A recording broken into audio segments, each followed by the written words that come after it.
ಓಂ ಶಾಂತಿ. ದಿನಾಂಕ ಆಗಿದೆ 30/6/2026.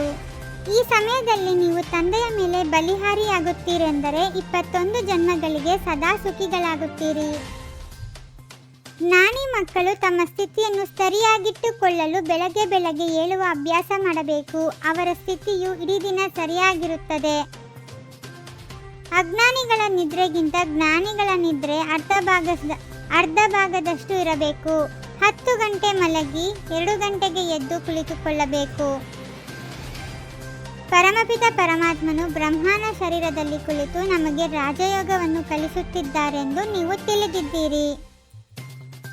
ತಂದೆಯು ಎಂದೂ ಪುನರ್ಜನ್ಮವನ್ನು ತೆಗೆದುಕೊಳ್ಳುವುದಿಲ್ಲ. ಅವರು ಶರೀರದಲ್ಲಿ 1 ಬಾರಿ ಬರುತ್ತಾರೆ ಅಷ್ಟೇ, ಮತ್ತೆ ಪುನರ್ಜನ್ಮದಲ್ಲಿ ಬರುವುದಿಲ್ಲ. ಈ ಸಮಯದಲ್ಲಿ ಮನುಷ್ಯರು ಪತಿತ ಮತವನ್ನೇ ಕೊಡುತ್ತಾರೆ. ಈಗ ಪತಿತರಾಗಬೇಡಿ, ಅರ್ಥಾತ್ ವಿಕಾರದಲ್ಲಿ ಹೋಗಬೇಡಿ ಎಂದು ಪಾವನ ತಂದೆಯು ಹೇಳುತ್ತಾರೆ.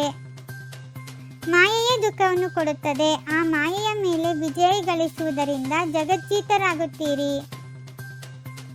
ಮಾಯೆಯ ವಶವಾಗುವ ಕಾರಣ ಪರವಶರಾಗುತ್ತಾರೆ. ಈಗ ನೀವು ಶ್ರೀಮತದಂತೆ ನಡೆಯುತ್ತೀರಿ. ಪರಮತ ಎಂದರೆ ಮಾಯೆಯ ಮತವಾಗಿದೆ. ನಾವೆಲ್ಲರೂ ತಂದೆಯ ವಾರಸುದಾರರಾಗಿದ್ದೇವೆಂದು ನೀವು ತಿಳಿದುಕೊಂಡಿದ್ದೀರಿ. 5000 ವರ್ಷಗಳ ನಂತರ ಮತ್ತೆ ಮಿಲನ ಮಾಡಲು ಬಂದಿದ್ದೇವೆ. ಇದು ಬಹಳ ಗುಪ್ತವಾದ ಮಾತಾಗಿದೆ. ನಾವು ತಂದೆಯಿಂದ ಬೇಹದ್ದಿನ ಆಸ್ತಿಯನ್ನು ತೆಗೆದುಕೊಳ್ಳಲು ಕುಳಿತಿದ್ದೇವೆಂದು ಮಕ್ಕಳು ಪಕ್ಕಾ ತಿಳಿದಿದ್ದೀರಿ. ಈ ಆಟ ಅನೇಕ ಬಾರಿ ಆಗಿ ಹೋಗಿದೆ, ಆಗುತ್ತಲೇ ಇರುತ್ತದೆ. ಇದರ ಅಂತ್ಯವಿಲ್ಲ. ಕೆಲವರು ತಂದೆಯ ಸ್ವಂತ ಮಕ್ಕಳಾಗುತ್ತಾರೆ, ಕೆಲವರು ಮಲತಾಯಿ ಮಕ್ಕಳಾಗುತ್ತಾರೆ. ಬೆಂಕಿ ವಸ್ತುವನ್ನು ಪವಿತ್ರವನ್ನಾಗಿ ಮಾಡಿಬಿಡುತ್ತದೆ. ನಿಮ್ಮದು ಯೋಗ ಅಗ್ನಿಯಾಗಿದೆ. ಇದು ಬೇಹದ್ದಿನ ಯಜ್ಞವಾಗಿದೆ. ಕೇವಲ ನನ್ನನ್ನು ನೆನಪು ಮಾಡಿದರೆ ನಿಮ್ಮ ಜನ್ಮಾಂತರಗಳ ವಿಕರ್ಮದ ಹೊರೆ ತುಂಡಾಗುತ್ತಾ ಹೋಗುತ್ತದೆ ಎಂದು ತಿಳಿಸುತ್ತಾರೆ. ಸ್ತ್ರೀ ಪುರುಷನ ಮೇಲೆ, ಪುರುಷನು ಸ್ತ್ರೀಯ ಮೇಲೆ ಬಲಿಹಾರಿಯಾಗುತ್ತಾರೆ.